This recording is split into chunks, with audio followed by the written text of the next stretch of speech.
E todas as vezes que nós abrimos as Escrituras, nós estamos dependendo do Espírito Santo para ministrar os nossos corações.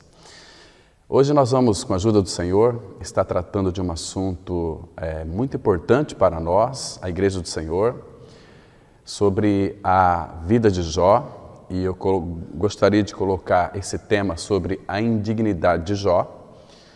Eu sei que existem muitos irmãos que tratou sobre esse tema. Nosso irmão Romeu Bornelli tem estudos sobre o trabalho de Deus na vida de Jó, mas hoje eu quero aqui não tratar dos contextos históricos. Nós não vamos ver muitos detalhes, porque se nós fôssemos ver todos os detalhes, levaríamos aí muito tempo, então, para que nós possamos estudar todo o seu livro.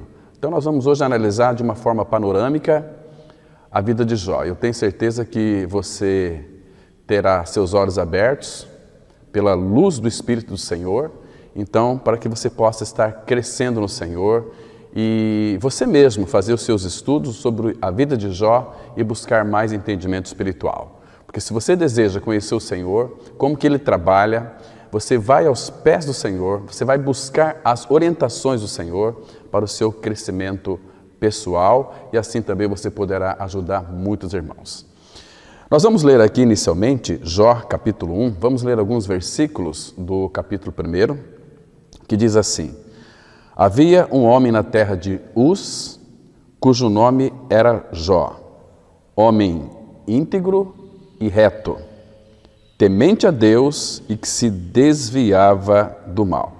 Aí nos versículos seguintes vai mostrar sobre seus filhos, suas famílias, sobre as suas riquezas, os seus animais, todos eles contados aqui. E interessante, queridos, que chega aqui no versículo 6, nós lemos assim: Num dia em que os filhos de Deus vieram apresentar-se perante o Senhor, veio também Satanás entre eles, porque Satanás também é criação de Deus. E o versículo 8 diz assim, porque Satanás fez uma pergunta ao Senhor, o Senhor perguntou a Satanás: de onde vem? Satanás respondeu ao Senhor e disse: de rodear a terra e passear por ela. E aí, queridos, no versículo 8, Deus pergunta a Satanás: observaste o meu servo Jó? Porque ninguém há na terra semelhante a ele, homem íntegro e reto, temente a Deus e que se desvia do mal. Então vamos ter uma palavra de oração. Nosso bom Pai, nós te agradecemos mais uma vez porque a Tua palavra está aberta.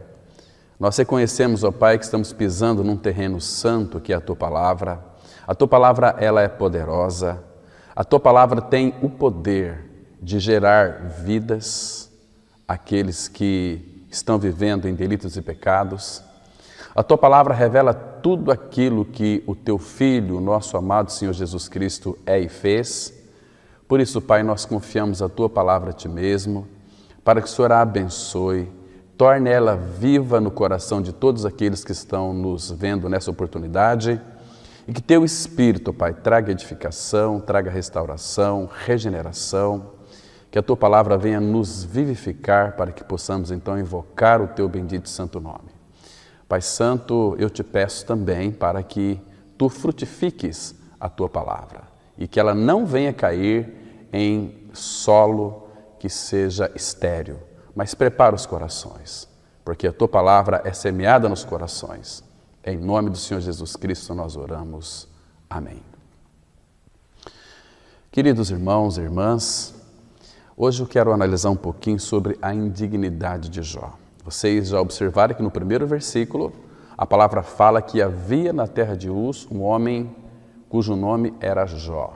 Ele era reto, íntegro, temente a Deus e que se desviava do mal.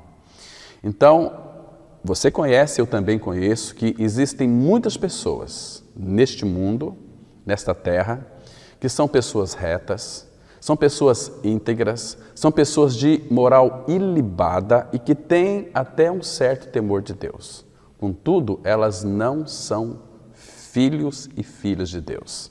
Elas vivem uma vida totalmente irrepreensível. Ninguém pode dizer que aquela pessoa ela é uma cafajeste, é uma pessoa suplantadora. Não, elas vivem, eu conheço famílias, pessoas ímpias que são exemplo, mas de fato não são filhos de Deus em Cristo Jesus. No caso de Jó, Jó aqui, ele era filho de Deus? Claro que era, claro que era.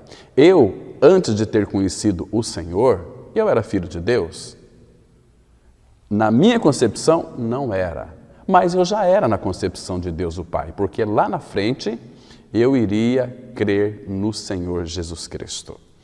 Então, queridos, Jó aqui, embora com toda essa retidão, com toda a sua integridade, com todo o seu temor de Deus, ele precisava ganhar uma experiência real com o Senhor, uma experiência de regeneração. Então, Deus trabalhou na vida de Jó, usando aqui a circunstância, usando também o seu instrumento, porque Satanás, ele é um instrumento de Deus que Deus usou para trabalhar na vida de Jó. Então Jó era filho? Era filho. Mas desde quando que Jó era filho de Deus? Se você ler, por exemplo, é um texto que cabe para Jó, cabe para mim, também cabe para você. Em Efésios capítulo 1, versículo 4, a palavra fala que nós fomos eleitos, que Deus nos elegeu em Cristo antes da fundação do mundo, desde a fundação do mundo. Ou seja, antes de você nascer, Deus o Pai já havia lhe escolhido para você ser filho dele. Não que Deus, então, ele escolheu uns e condenou a outros. Não é isso que eu estou dizendo, porque existe aí uma doutrina da predestinação que muitos se equivocam com essa doutrina. Eu quero explicar um pouquinho para a gente entender, então, o livro de Jó. A doutrina da predestinação, uma vez que cremos no Senhor, nós fomos eleitos em Cristo desde a fundação do mundo. Agora, você tem que entender uma coisa, que Deus, ele é onipresente, onipotente e onisciente. Onisciente, então Deus, na sua onisciência, ele conhece o fim antes do começo. Então, Deus, a palavra fala em 2 Timóteo capítulo 2, versículo 19, que o Senhor conhece os seus. Ou seja, Deus não obrigou as pessoas a crerem na pessoa de Cristo para serem salvas, tanto aqueles irmãos do Antigo Testamento, porque em Hebreus 9:15, a Bíblia vai mostrar que todos os irmãos do Antigo Testamento também foram salvos pela obra lá na cruz do Calvário. Todos eles, tanto do Antigo quanto do Novo Testamento, todos foram salvos pela obra na cruz. Aquilo que Cristo realizou no Calvário, consumando uma obra para restaurar, não apenas nossas vidas em Cristo Jesus, mas também todas as coisas, porque Cristo, ele é o centro do propósito eterno do Pai. Deus está trabalhando e junto com a igreja para que todas as coisas sejam congregadas em seu Filho Jesus Cristo. Esse é o eterno propósito do Pai. Muitos pensam que o eterno propósito do Pai é a família, é a regeneração das pessoas, inclui tudo isso, mas não significa que seja tudo isso, porque o Pai só tem um centro, que é o seu amado Filho Jesus Cristo, porque nele, em Cristo, reside toda a plenitude da divindade. Nele, eu e você, nós estamos aperfeiçoados, somos perfeitos nele. Deus nos vê em Cristo perfeitos. Você está me compreendendo? Deus não consegue enxergar em nós nenhum defeito quando nós estamos em Cristo Jesus. Embora, quando nascemos de novo, Ele começa uma boa obra em nós e Ele vai completá-la até o dia de Cristo Jesus. Mas, queridos, fomos eleitos em Cristo antes da fundação do mundo, porque Deus, na sua onisciência, Ele já sabia aqueles que iriam crer neste maravilhoso Evangelho da Graça e aqueles que não iriam crer. Então, se você creu, depois nós vamos descobrir aqui por que você creu e por que eu criei também, é maravilhoso, tudo dependeu do Senhor. Mas, amados, tem outro texto aqui em Deuteronômio, capítulo 7, eu quero mostrar para vocês, os versículos 6 e 7, que a palavra, ela claramente nos mostra que nós somos tirados do meio de um povo. Deuteronômio, capítulo 7, versículos 6 e 7, diz assim: porque tu és povo santo ao Senhor, teu Deus. O Senhor teu Deus te escolheu para que lhe fosse o seu povo próprio de todos os povos que há sobre a terra. Querido, Deus, Ele nos tirou do meio dos povos, de um povo, para sermos o seu povo, porque Deus sabia pela sua onisciência, antes da fundação do mundo, antes de nos criar, Ele já sabia que nós iríamos crer na sua palavra, no seu evangelho tão gracioso. Então, por isso Ele nos separou para Ele. Porque, irmãos, nós nunca podemos esquecer deste princípio que é fundamental. Tudo que Deus faz, Ele faz baseado naquilo que Ele é. Tudo que Ele faz baseado no seu amor, Ele faz baseado na sua perfeição, Ele faz baseado na sua justiça. Deus é justo. Então, irmãos, quando Deus escolhe alguém, é porque Ele sabe que este alguém iria crer nele. Então, e por isso que Ele separou e escolheu. Chegou o momento daqueles que Deus sabe que iriam crer nele, que Deus já separa, já providencia meios para que eles então ouçam o verdadeiro evangelho da graça. Não faria nenhum sentido nós pregarmos para aqueles que não irão crer. Por isso que até nós, que somos evangelistas, ministradores da palavra, nós temos que pedir ao Senhor nos mostrar aqueles que irão crer em Cristo por intermédio da sua palavra. Jesus orou por isso também. Por que nós cremos? Porque Jesus não orou só por mim e por você que creu, mas orou por todos. Ele disse assim, em João 17:20, não rogo somente por estes, os seus discípulos, mas também por aqueles, eu e você, por aqueles que virão crer em mim, disse o nosso Senhor, mas por intermédio da sua palavra. Irmãos, não é por intermédio da religião, é por intermédio da palavra dele, porque é a palavra quem vai nos regenerar, que vai gerar de novo. 1 Pedro 1:23 vai dizer que fostes regenerado, não de semente corruptível, mas da incorruptível, mediante a palavra de Deus, a qual vive e permanece para sempre. Fomos regenerados pela palavra e não pela religião, não por frequentar comunidades, não por orar bastante, não é nada disso, é pela palavra. Quando você de fato crê naquilo que Cristo é, Ele é uma pessoa, e naquilo que Ele fez lá na cruz do Calvário. Por isso que Paulo, escrevendo aos Coríntios, 1 Coríntios 1:23, ele diz assim, nós pregamos a Cristo, pessoa, crucificado, a obra. A pregação é Cristo crucificado. Nós não temos uma outra mensagem para entregar para as pessoas, a não ser Cristo e a sua obra consumada. E claro que Deus está nos levando cada dia mais para Cristo, para que Ele então seja formado em nós plenamente. Então, convém que Ele cresça e nós venhamos a diminuir. O Pai deseja ter uma família de muitos filhos, que se pareçam com seu Filho Jesus Cristo. Mas para que nós venhamos a parecer com o seu Filho, é necessário que Ele forme em cada um de nós a pessoa bendita do seu Filho Jesus Cristo. Estão me compreendendo, irmãos? Então, amados, a chave que Deus nos mostra para nós sobre a questão da nossa eleição é em Romanos, capítulo 8, versículo 29. O texto está muito claro aqui, eu quero até ler para vocês esse versículo. E eu queria que você prestasse bem atenção, que diz assim, Romanos 8, 29, é um texto conhecido de todos nós, mas eu quero chamar a atenção para uma nota aqui fundamental. Romanos 8, 29 diz assim, porquanto aos que de antemão conheceu, aqui que está a chave, então, aos que de antemão ele conheceu, ou seja, ele está dizendo aqui, que Deus sabia anteriormente, antes de criar todas as coisas, que Deus conheceu de antemão aqueles que iriam crer nele. Não que Deus predestinou alguns para crerem no Senhor Jesus e outros não, porque Deus seria injusto, porque quantos que pecaram? Então Deus só vai tratar com duas raças, com duas cabeças, com Adão e com Cristo. A raça federativa de Adão, ela pecou. Então, quando Adão pecou, todos pecaram.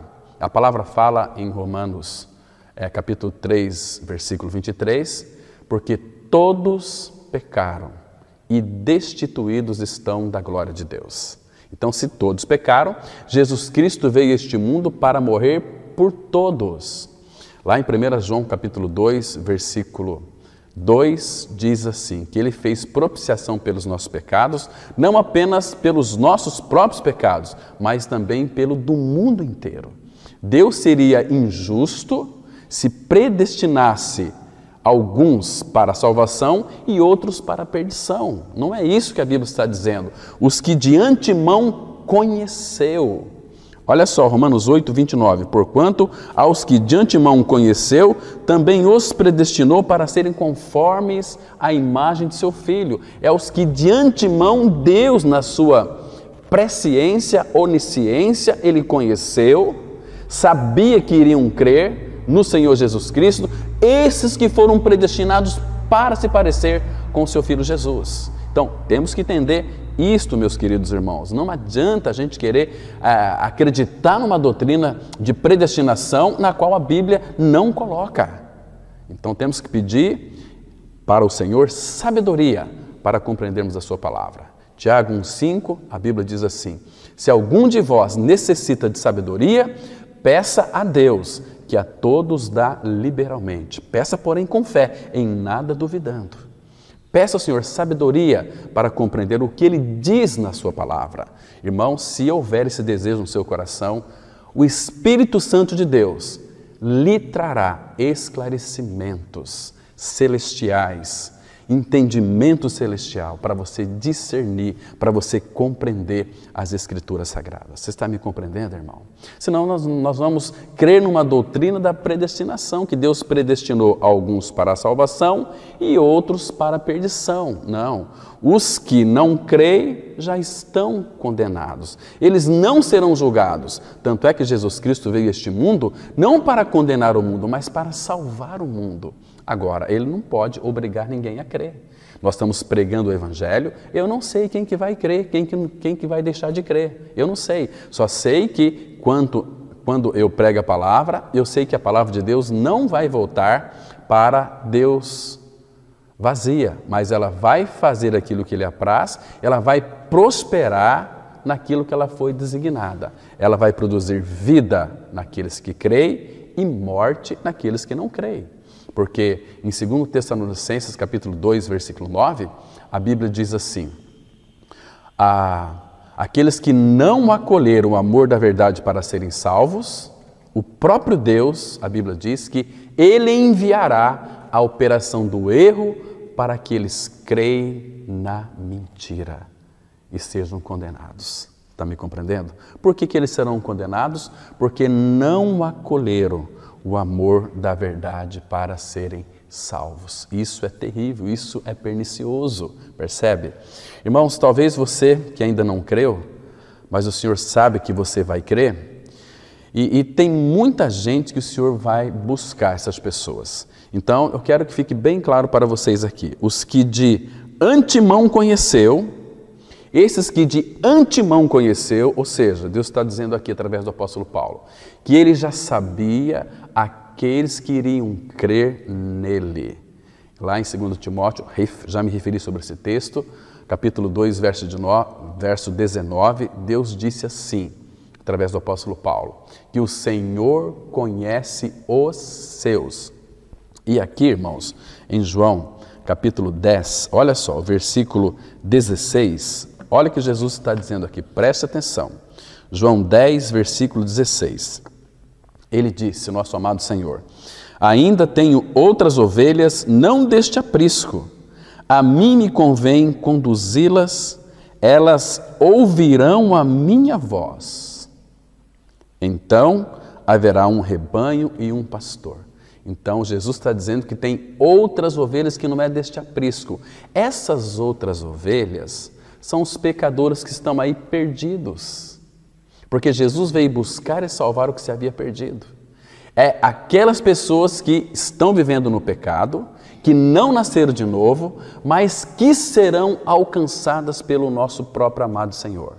Porque elas são filhas de Deus antes da fundação do mundo. Porque Deus nos elegeu nele antes da fundação do mundo. Claro que eu e você, nós nascemos em pecado.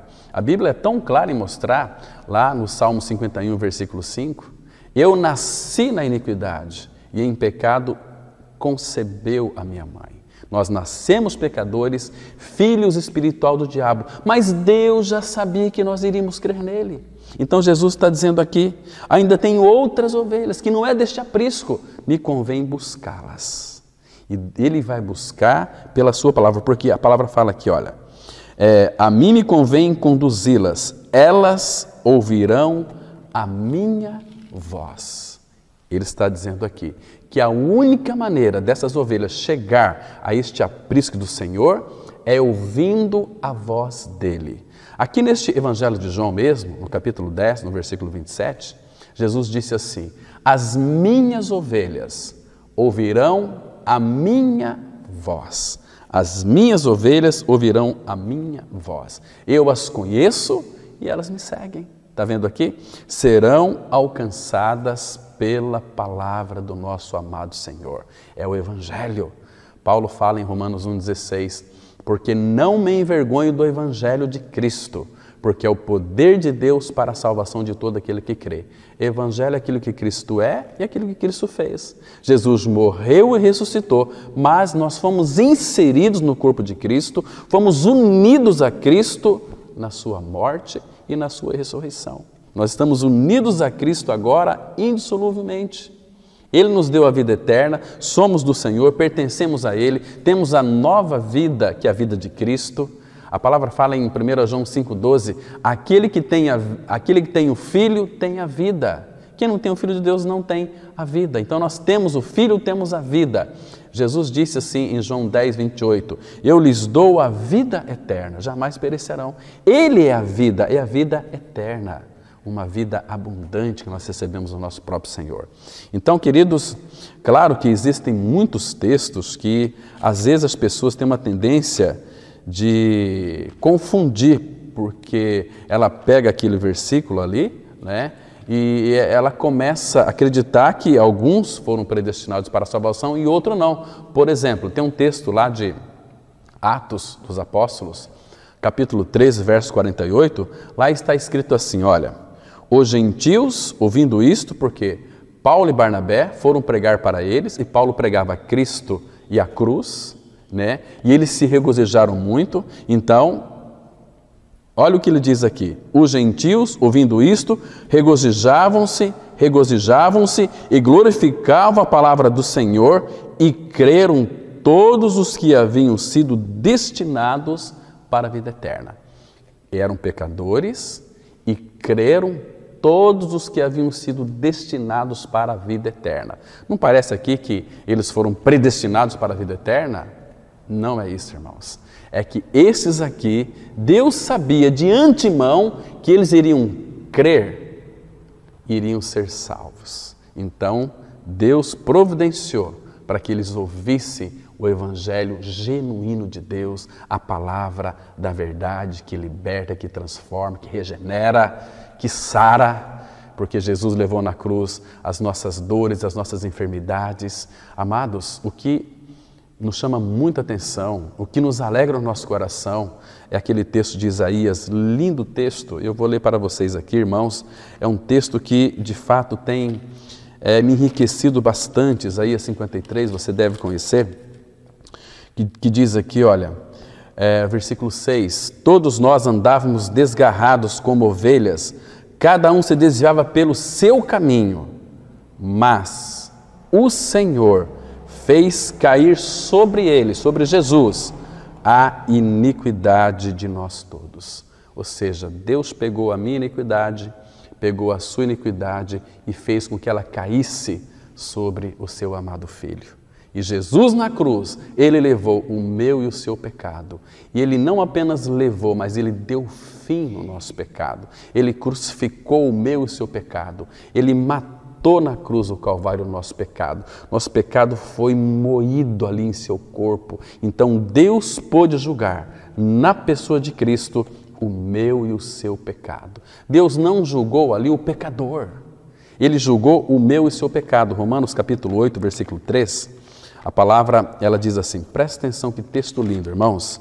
Romanos 8, versículo 3, que diz assim, porquanto o que for impossível à lei, no que estava enferma pela carne, Isso fez Deus. Olha o que Deus fez.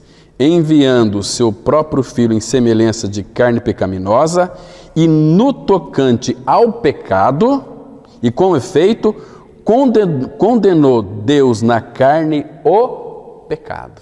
Então Deus na cruz condenou o meu e o seu pecado. O salário do pecado é a morte. Então por isso que o meu pecado foi morto na cruz, no corpo de Cristo, quando Ele morreu, para que eu e você tivéssemos vida nova pela ressurreição. Porque quando Deus trouxe Jesus dentre os mortos, nós também fomos inseridos, nós também estávamos unidos a Cristo em sua ressurreição, porque fomos ressuscitados juntamente com Cristo e assentados nos lugares celestiais em Cristo. Queridos, Ele nos colocou numa posição muito elevada, intocável, assentados nos lugares celestiais em Cristo Jesus. Isto é vida abundante, é vida eterna, é salvação genuína, porque nós morremos com o nosso amado Senhor. Queridos, então aqueles que de fato são do Senhor, que estão ainda no pecado, que não creram ainda, mas eles vão crer. Hoje em dia a gente percebe que as pessoas estão fazendo muito apelos nas comunidades, né? Estão querendo como que ajudar o Espírito Santo a salvar os pecadores. Mas, irmãos, todos aqueles que Deus conheceu de antemão, ou seja, que Deus sabia que iria crer nele, então o que Deus fez? Pregou a palavra. Então não precisa fazer apelo para ninguém, não tem que chamar ninguém para vir aqui à frente para receber Jesus. Não, irmão. Aqueles que de fato que irão crer, quando o apóstolo Pedro pregou lá em Atos capítulo 2, vocês se recordam daquele lindo sermão de Atos 2, quando Pedro pregou aquela palavra, a Bíblia diz que compungiu-se-lhes o coração dos seus ouvintes. Essa palavra compungir significa que eles foram perfurados. A palavra de Deus penetrou aqueles corações. Então, eles se apresentaram voluntariamente e perguntaram para Pedro: que devemos fazer? Que faremos? Então, o que Pedro respondeu? Crê no Senhor Jesus Cristo, será salvo tu e tua casa. Queridos, quando o Evangelho da Graça ele é pregado, o povo do Senhor, ele vai se apresentar, não por apelos, mas ele irá se apresentar voluntariamente, como diz o Salmo 110, versículo 3, que diz assim, Salmo 110, verso 3, apresentar-se-á voluntariamente o teu povo no dia do teu poder. Está vendo? É um povo que não é feito apelos para eles. Quem quer aceitar Jesus, vem aqui na frente, irmãos. Não existe na Bíblia. Aceitar Jesus não existe na Bíblia.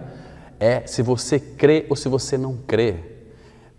Jesus disse assim em João 5,24, em verdade, eu vos digo, quem ouve a minha palavra e crê naquele que me enviou, tem a vida eterna. Não entra em condenação, mas passou da morte para a vida. Jesus disse em João 7, versículo 38, quem tem sede, vem a mim e beba. Quem crer em mim, como diz a Escritura, do seu interior fluirão rios de águas vivas. Vocês estão me compreendendo? Então, amado, os que de antemão conheceu, também estes ele predestinou para serem conformes à imagem de seu Filho Jesus. Então, vocês entenderam bem? Jó era um filho desde a fundação do mundo, mas Jó, ele era um homem reto, ele era um homem íntegro, um homem temente a Deus que se desviava do mal. Pessoas assim não vão entrar no céu. Então Deus queria mostrar para Jó que ele era indigno, ele precisava conhecer quem ele era e quem era o Senhor. Ele precisava ver o Senhor, ele conhecia o Senhor só de ouvir falar. Ele não teve uma visão espiritual de quem era o Senhor. Então Jó, ele era um homem íntegro, reto, temia Deus, que se desviava do mal. Isso é um filho de Deus? Não. Eu conheço pessoas que são retas, pessoas que são íntegras, pessoas que temem a Deus, que se desviam do mal, que é 10 vezes melhor naquilo que concerne uma moral ilibada do que muitos filhos de Deus. Mas não são filhos de Deus. Qualquer pessoa pode temer a Deus, qualquer pessoa pode ser reta e íntegra e desviar do mal, né? Você deve conhecer pessoas assim, né? Que às vezes a gente escuta, né, alguns irmãos falar, olha, aquele meu vizinho, até ele só falta ser filho de Deus, porque eu não vejo defeito nenhum naquele meu vizinho. Ele é um homem reto, ele é muito íntegro, é um homem que tem uma moral maravilhosa, ele teme até Deus, ele se desvia de tudo mal, mas ele não é filho de Deus. Ele não tem prazer na palavra, não tem prazer no reunir da igreja, então não é filho. E todos aqueles que de fato estão neste mundo e não têm prazer na reunião da igreja, queridos, você tem que questionar se é filho de Deus ou não, porque hoje em dia estamos vivendo uma época onde a apostasia está reinando. As pessoas ficam em casa, vendo internet, vê um versículo bíblico ali, passa versículos bíblicos para as outras pessoas nas redes sociais, até para as que são espirituais, mas Deus não está afiançando que elas sejam filhos e filhas de Deus, porque todos os que creram estavam juntos, têm prazer na comunhão. Alegrei-me quando me disseram, vamos à casa do Senhor. Satanás já enganou muitas pessoas, achando que elas, por viver em casa, ouvindo algumas mensagens na internet, sem ter nenhum compromisso, são filhos de Deus? Irmãos, para pensar. Será que essas pessoas vão para a glória? Será que elas estão na glória? Porque na glória é lugar de o quê? De unidade. Todos juntos a uma só voz. Estaremos louvando o Senhor para todo sempre. Serviremos ao nosso amado Senhor para todo sempre, com os louvores dos nossos lábios e tantas outras coisas mais.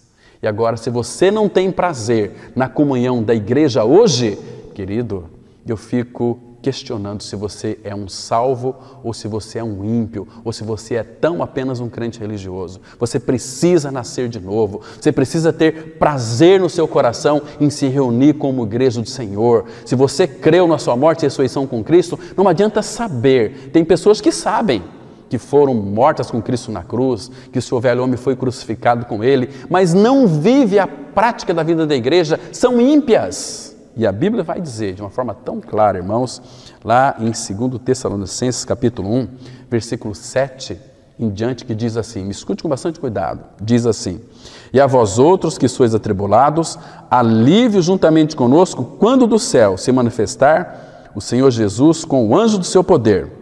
Agora, olha o versículo 8, 2 Tessalonicenses 1, versículo 8, em chama de fogo, tomando vingança contra os que não conhecem a Deus. Quem que não conhece a Deus? São os ímpios. E depois ele continua. E contra os que não obedecem ao Evangelho de nosso Senhor Jesus Cristo. Estes que não conhecem a Deus e estes que não obedecem ao Evangelho, o versículo 9 diz assim, estes sofrerão penalidade de eterna destruição, banidos da face do Senhor e da glória do seu poder, quando vier para ser glorificado nos seus santos e ser admirado em todos os que creram naquele dia, porquanto foi crido em vós o nosso testemunho. Querido, você tem prazer na reunião da igreja? Por que você é tão distraído? Vá! Se reúne com seus irmãos, esteja juntos, é nossa responsabilidade, porque Jesus Cristo, Ele fez esta unidade no Calvário. Nós morremos, ressuscitamos com Ele, nós estamos no corpo de Cristo. Quando nós cremos em Cristo, ganhamos uma experiência real. A palavra fala em 1 Coríntios 12, 13, que em um Espírito fomos batizados para dentro de um corpo e não saímos mais. Então são pessoas que têm prazer na comunhão da igreja, de estar com os irmãos, de ouvir a palavra, de louvar o Senhor juntos, cantar juntos cânticos espirituais ao Senhor. O Senhor passeia no nosso meio, o Senhor nos edifica pela sua palavra, o Senhor fala conosco, o Senhor nos fortalece, o Senhor nos vivifica. Nós saímos bastante alegres, edificados, porque nós vemos Cristo em cada um dos nossos irmãos, Cristo está no nosso meio, Cristo em nós, Ele é a esperança da glória. Mas, querido, se você não tem prazer na comunhão, vá aos pés do Senhor, clamando a Ele para que Ele coloque esse prazer no seu coração. Lembra do Salmo 122, 1?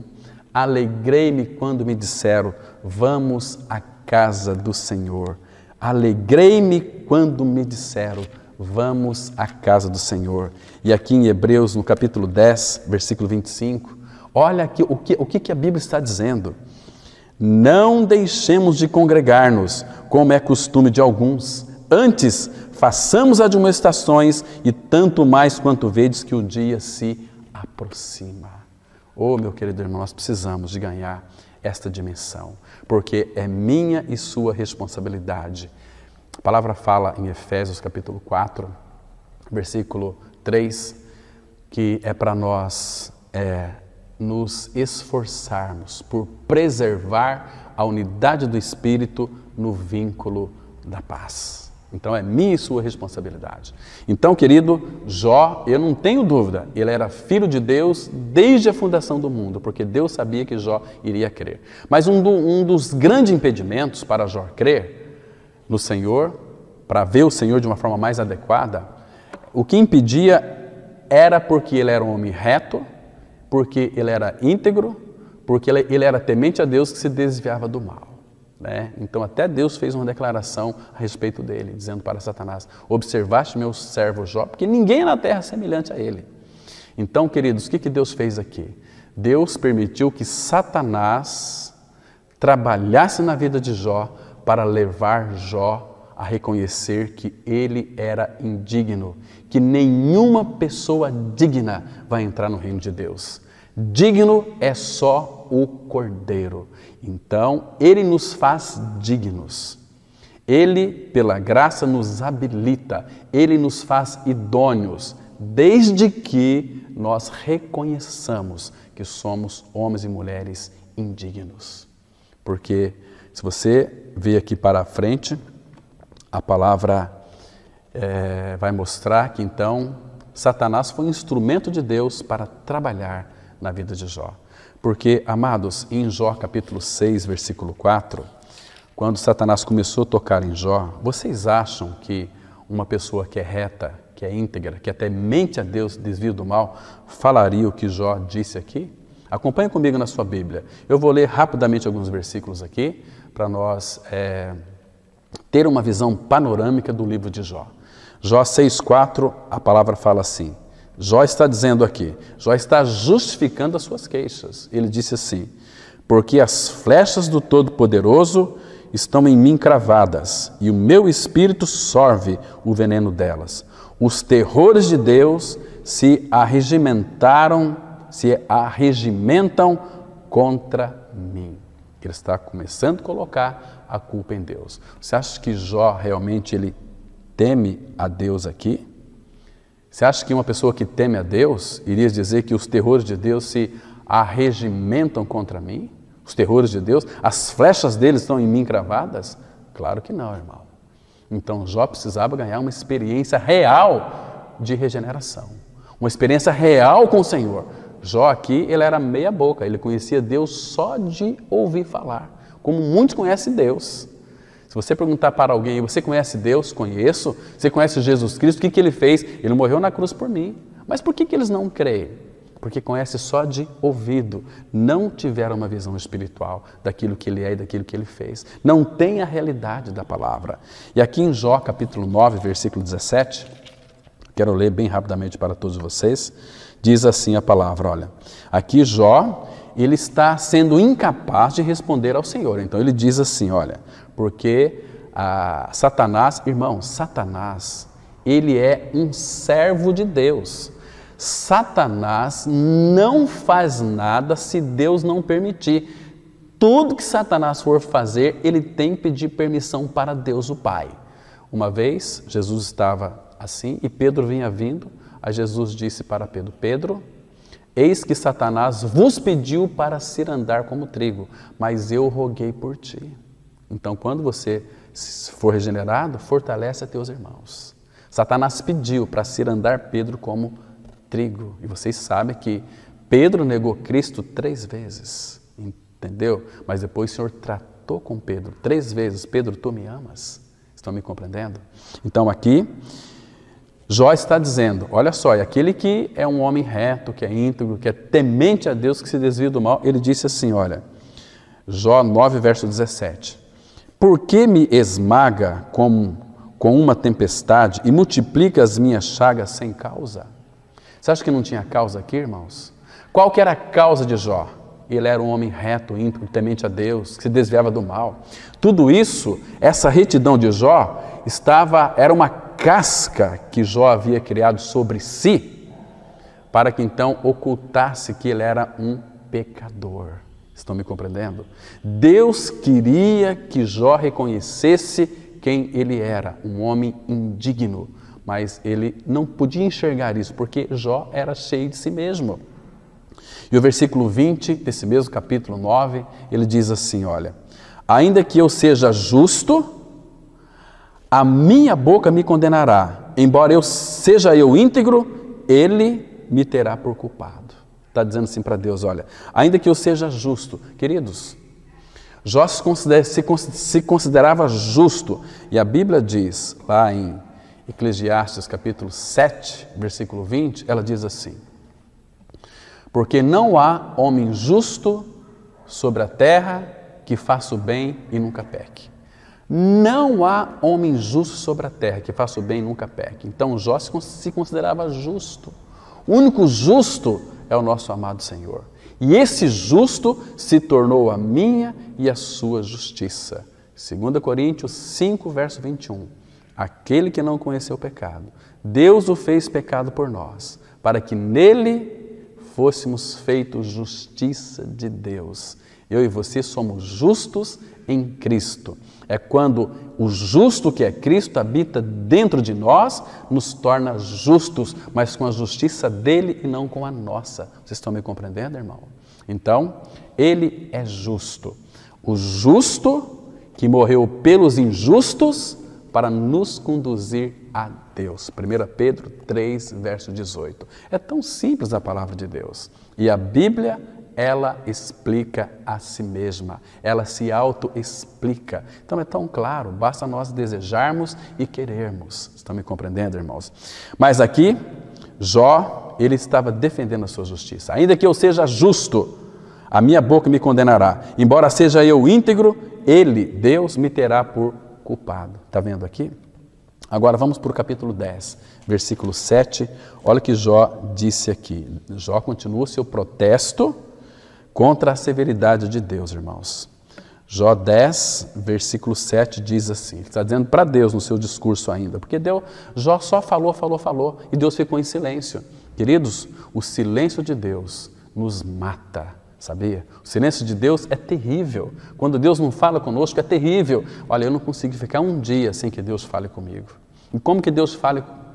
Quando e como que Deus irá falar comigo? É quando eu abro a sua palavra, eu tenho o seu falar. Então eu preciso de ouvir a voz do Pai. E aqui Jó, ele diz assim, olha, no versículo 7. Bem sabes tu que eu não sou culpado. Queridos, não há ninguém justo sobre a terra, todos pecaram. E Jó está dizendo aqui que ele não tinha culpa. Queridos, era uma pessoa cheia de si mesma. E ele continua dizendo, todavia, ninguém há que me livre da tua mão. Percebe? Bem sabes tu que eu não sou culpado. Que culpa tinha Jó? Ele era um homem reto, íntegro, temente a Deus, que se desviava do mal. Então ele não tinha culpa nenhuma, mas ele se esqueceu que ele nasceu na iniquidade e em pecado havia concebido sua mãe. Então Deus permitiu que Satanás estivesse trabalhando em Jó para que Jó reconhecesse que ele era um pecador, que ele era um homem indigno. Vamos para o capítulo 13, irmãos, senão não vai dar tempo. Capítulo 13, aqui o versículo 3, que diz assim, presta atenção. Aqui Jó, como muitos, aí evangélicos, ele defende a sua integridade. Nossa igreja tem uma doutrina, eu sou servo do Deus Altíssimo, olha, eu sou isso, aquilo, assim são muitos. E Jó diz assim, Jó 13, 3, mas falarei ao Todo-Poderoso e quero defender-me perante Deus. Claro que Jó parece que era um advogado, se autodefendia. Queridos, quem nos justifica é o Senhor. Nós não temos que defender de nada nem de ninguém. Se você é filho, o Senhor é por ti. Quem será contra ti? Ninguém. Agora, olha o versículo 23 e 24 desse mesmo capítulo 13. Diz assim a palavra. Porque Jó faz um questionamento para com Deus aqui. Por que está acontecendo comigo? Ele diz assim, quantas culpas e pecados tenho eu? Notifica-me a minha transgressão e o meu pecado. Por que escondes o rosto e me tens por teu inimigo? Queridos, Deus nunca foi inimigo do pecador.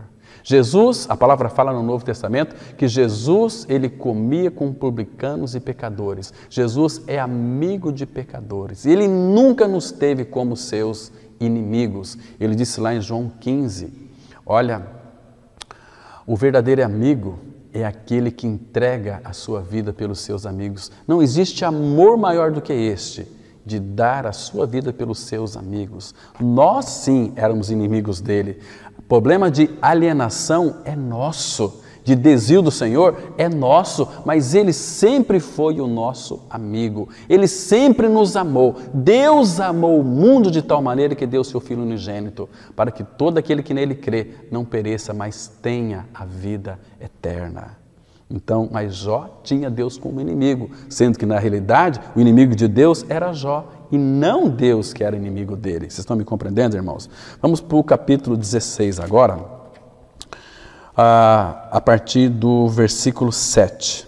Então Jó, ele começa a se queixar do trato de Deus. Ele diz assim, olha, na verdade as minhas forças estão exaustas. Tu, ó Deus, destruíste a minha família toda. Colocou a culpa em Deus. Testemunha disto é que já me tornaste encarquilhado. A minha magreza já se levanta contra mim e me acusa cara a cara. Deus, você está me acusando cara a cara. E o que mais? Na sua ira me despedaçou e tem animosidade contra mim. Contra mim rangeu os dentes e como meu adversário aguça os olhos. Queridos, esse era Jó, reto, íntegro, temente a Deus, desviava-se do mal e falando essas besteiras para o nosso Deus e Pai. E o versículo 12, ele diz assim, olha, em paz eu vivia. Que paz que Jó vivia? Ele vivia numa falsa paz. Em paz eu vivia, porém ele me quebrantou, pegou-me pelo pescoço e me despedaçou, pôs-me por seu alvo. Então, tudo que acontecia com ele, ele atribuía isso a Deus. Mas, irmãos, graças ao Senhor, porque Deus permitiu que Satanás trabalhasse na vida de Jó, para levar a Jó a reconhecer que ele era um homem indigno, que ele era um homem vil. Vamos para o capítulo 27, de 1 a 6, Jó, capítulo 27, de 1 a 6. Vamos dar uma olhada aqui, que absurdo nós vamos encontrar aqui. Diz assim a palavra, olha só. Versículo 1 e 2, que diz assim, prosseguindo Jó em seu discurso, disse, tão certo como vive Deus, que me tirou o direito. Queridos, que direito que Jó tinha? Aliás, ele foi bem sincero aqui. Ele falou uma grande verdade, porque o direito que Jó tinha era de ir para o inferno. Deus foi muito misericordioso com Jó, usando Satanás para trabalhar na vida dele, para que Jó reconhecesse que ele era um homem vil, um homem indigno. Então, Deus tirou o direito dele, o direito de ir para o inferno. Mas Jó estava reivindicando aqui outros direitos, né? E o Todo-Poderoso que amargurou a minha alma. Então, aqui nesses capítulo 27, você vai identificar uma doença de Jó, é minite. Sabe o que é minite? Uma pessoa que é cheia de si mesma, cheia de mim mesmo. Diz assim, enquanto em mim estiver a minha vida, Jesus disse assim, quem ama a sua vida, perdê-la-á. Vocês estão me compreendendo? E quem perder a sua vida por minha causa, achá-la-á. Então Jó diz, enquanto em mim estiver a minha vida, percebe? Então, ele se apegava a ele mesmo. Ele diz assim, no versículo 6, a minha justiça me apegarei e não a largarei. A minha justiça. Irmão, sabe como é que Deus trata a nossa justiça própria? Lá em Isaías 64, versículo 6, diz assim, todos nós somos como imundo e as nossas justiças como trapo da imundícia. Então, em que Jó estava se apegando? A trapos da imundícia. A minha justiça me apegarei e não a largarei. Paulo, lá em Filipenses, eu quero até ler para vocês aqui, Filipenses capítulo 3, ele disse assim, olha que interessante, 3 verso 9, e ser achado nele, não tendo justiça própria que procede de lei, senão a que é mediante a fé em Cristo Jesus, a justiça que procede de Deus, baseada na fé, para o conhecer, e o poder da sua ressurreição, e a comunhão dos seus sofrimentos, conformando-me com ele na sua morte. Paulo não se fiou ou se fundamentou na sua justiça própria, mas na justiça dele, que é Cristo, que procede de Deus, porque Deus nos deu o seu Filho, a minha e a sua justiça. Aquele que não conheceu o pecado, Deus fez pecado por nós, para que nele, eu e você, fôssemos feito justiça de Deus. E Jó disse aqui, a minha justiça me apegarei e não a largarei. Entende, irmãos? Ele era um homem cheio de si mesmo, conhecia Deus só de ouvido, mas não teve uma visão clara do Senhor. Agora eu quero ler para vocês aqui o capítulo 31 de Jó. Vamos ver que grande absurdo nós vamos encontrar aqui. Então Jó aqui, ele vai declarar, vai escancarar a sua integridade. Que coisa terrível é isso, irmãos? Uma pessoa que ela é cheia de si mesma, ela vive pela sua retidão, pela sua integridade, pelo seu temor de Deus, ela acha que tem que ser assim, que tem que temer a Deus, e muitos são assim também, não são governados pela palavra, são governados pelos seus conceitos religiosos, acha que é assim que tem que temer a Deus e vive uma vida totalmente descaracterizada, fora da centralidade de Cristo e a sua palavra, vivem para si mesmos, são pessoas que não são filhos, são umas manchas de Deus, são pessoas que têm bom nome de cristão, mas as suas obras desmentem aquilo que eles professam. Isso é terrível. Agora, veja o que Jó disse aqui em Jó capítulo 31, a partir do versículo 4. Olha só, irmãos, olha que absurdo. Ou não vê Deus os meus caminhos e não conta todos os meus passos? Agora, ele faz aqui uma declaração contundente, pesada para Deus. Ele disse assim, olha, se andei com falsidade e se meu pé se apressou para o engano, pese-me Deus em balanças fiéis e conhecerá a minha integridade. Jó estava chamando Deus de injusto. Se eu andei com falsidade, se meus pés se apressou para o engano, pese-me Deus, mas pese-me em balanças fiéis, porque Deus está pesando-me em balanças infiéis. Deus está sendo infiel comigo. Queridos, Deus nunca vai ser fiel conosco. Deus nunca vai ser fiel com você e nem comigo, porque Deus não é louco.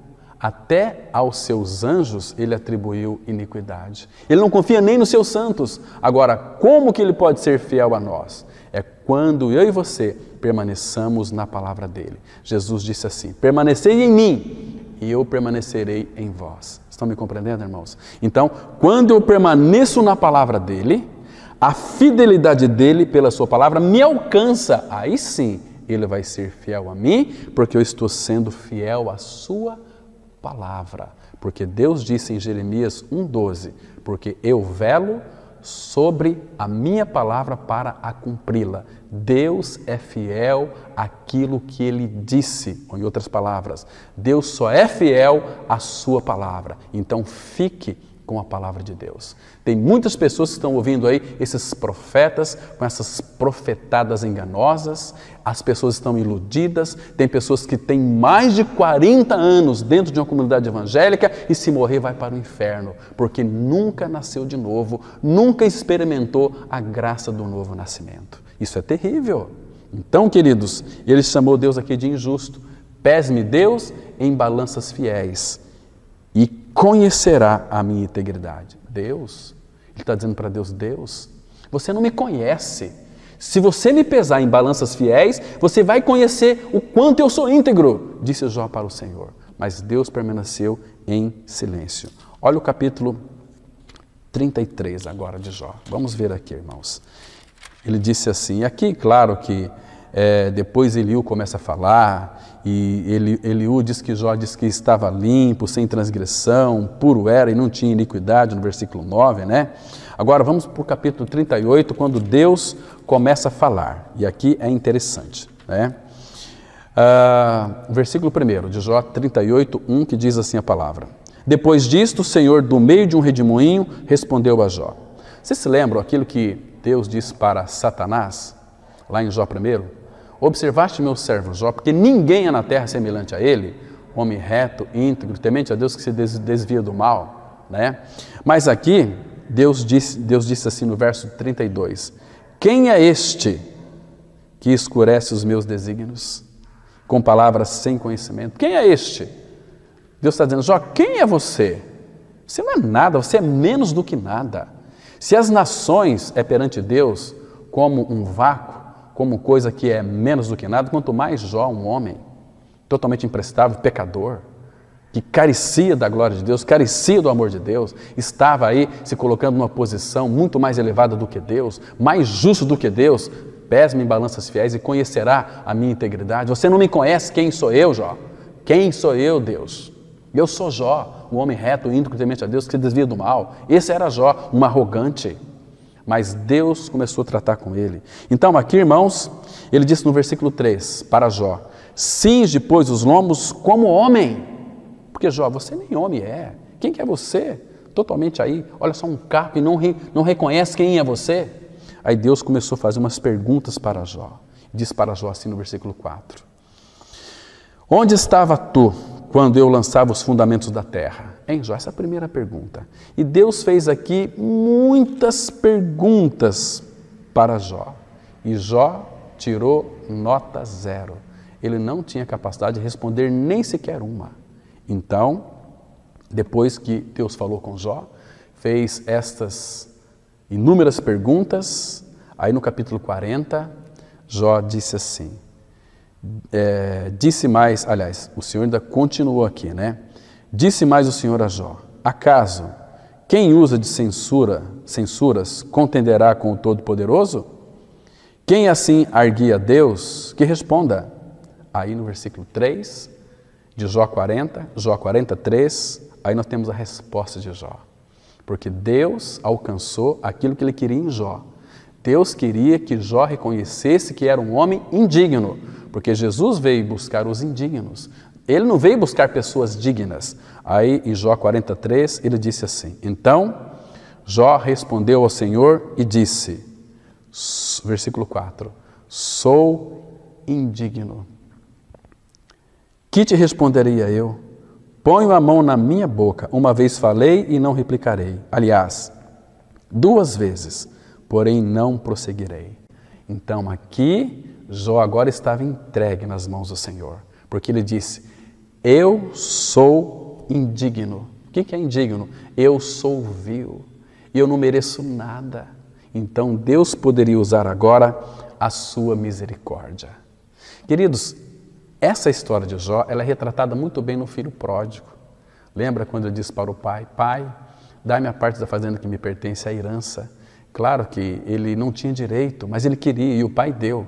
E Provérbios vai dizer, capítulo 20, versículo 27, que uma herança fora do tempo, no final, não será abençoada. Então, aquele filho pródigo pegou a herança e saiu e gastou com meretrizes, e se esbanjou com todo o seu dinheiro, acabou tudo, e ele ficou ali perto daquele chiqueiro, desejando comer lavagem, e ele se lembrou da casa do pai.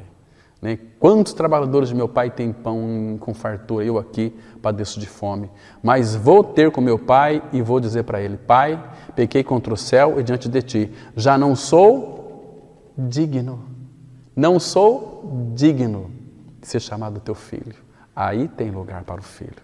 Então o filho foi e foi ter com seu pai. O pai, vendo aquele filho vindo de longe, foi ao encontro dele correndo, abraçou, beijou, com um cheiro de chiqueiro, cheiro de porco ainda, né? E o pai abraçou e ele falou assim, pai, pequei contra o céu diante de ti, já não sou digno de ser chamado teu filho.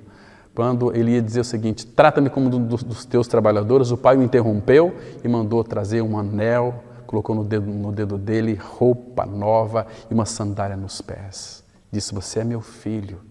Tudo que é meu é teu ainda, filho.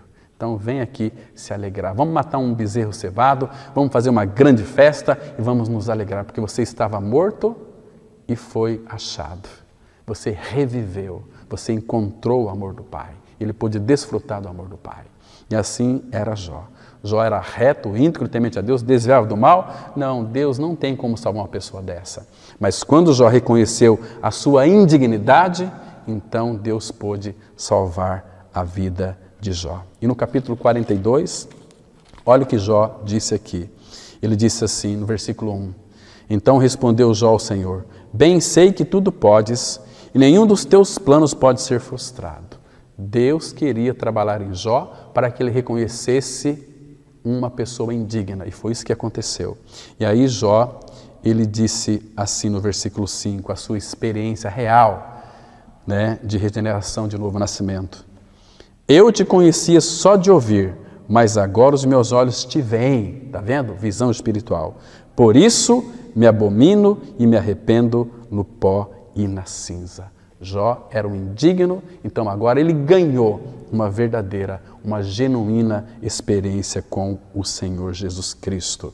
E aí, no versículo 12, a Bíblia diz assim: assim, abençoou o Senhor o último estado de Jó mais do que o primeiro, porque veio a ter 14.000 ovelhas, 6.000 camelos, 1.000 juntas de bois e 1.000 jumentas. E o versículo 17 diz assim: então morreu Jó velho e farto de dias, e claro, com a bênção do Senhor. Queridos, leia o livro de Jó, à luz do Espírito do Senhor. Peça ao Senhor que traga revelação, peça ao Senhor que traga iluminação da sua mente, para você crescer nesse livro que é tão precioso. Amém? Vamos orar. Pai, muito obrigado, Pai, porque Tu és um Pai que fala.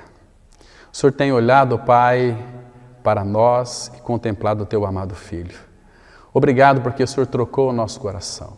Obrigado porque quando cremos foi porque pelo Teu Espírito Tu nos levaste a reconhecer que somos indignos, que éramos pecadores, porque o Espírito do Senhor nos convenceu que éramos pecadores. Então nós ficamos desesperados e corremos para os braços de Cristo.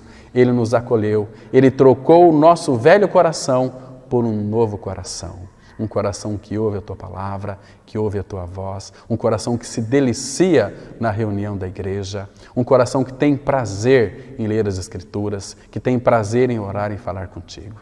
Ó Pai, abençoa também todos aqueles que estão nos assistindo nessa agora, que estão assistindo nós agora, que ouviu essa ministração, revela a Tua palavra. Em nome de Jesus nós oramos. Amém.